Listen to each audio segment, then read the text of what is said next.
I want to talk about another area besides politics. I want to talk a little bit about the law tonight, and as it relates to our parasha. Yeah, there's a tendency, we can't help it, we're people of this age, we're of 2017, and when we look at the Torah and the stories in the Torah, the parashiyos, we have no choice but to look at it through our perspective, through our eyes, through our thoughts, the way we relate to the world. So it's problematic sometimes. You have, let's say in the beginning of the Torah, you have people who were 500, 600 years old.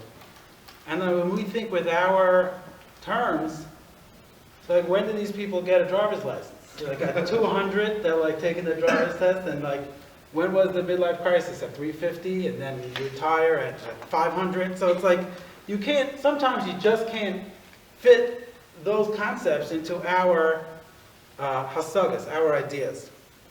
I want to bring an extreme example of this, this attempt. A couple of years ago, in 2014, in Temple Emmanuel on Fifth Avenue, there was a trial, a celebrity trial. You know, like you thought O.J. Simpson was a celebrity trial. There was a bigger celebrity trial in the temple. It was case number 5775.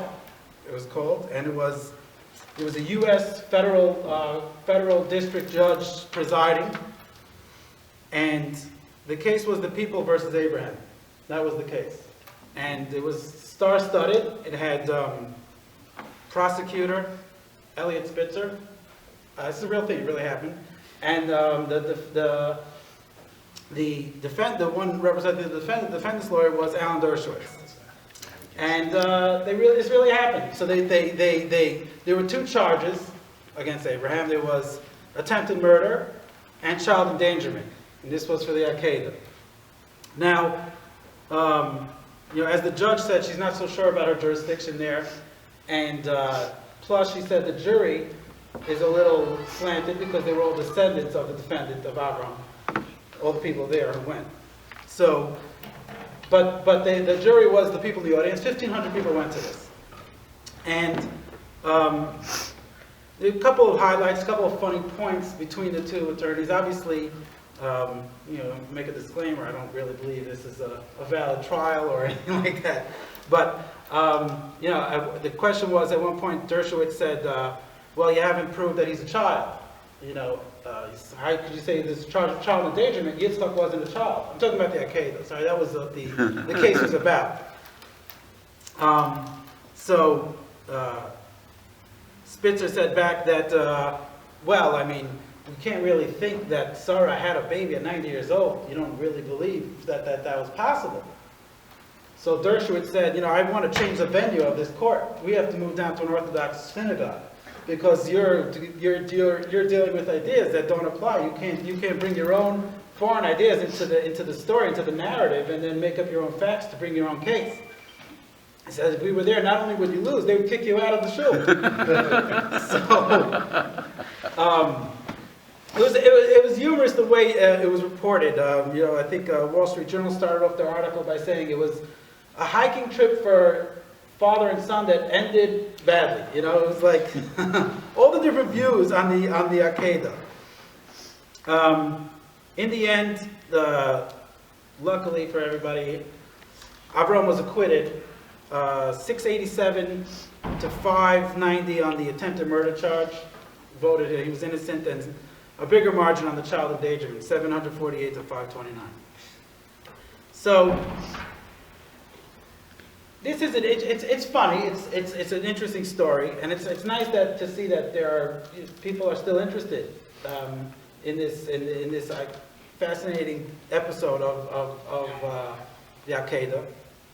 And the point I want to make is that one of the actual lessons of the Al-Qaeda is almost the exact opposite of what was being attempted there at that temple with the trial against Abraham. And that is that the Al-Qaeda is so central, and it really is it's a hard story to understand from a modern point of view. How could a loving God tell Avram to destroy the thing that he loves most? I mean, it's baffling to think about it. And the answer is that it wasn't about, the lesson that was trying to be taught was that it's not about what Avram loves. It's not about what's important to Avram. The essence of Avram to God and for us to God is that we are in his service.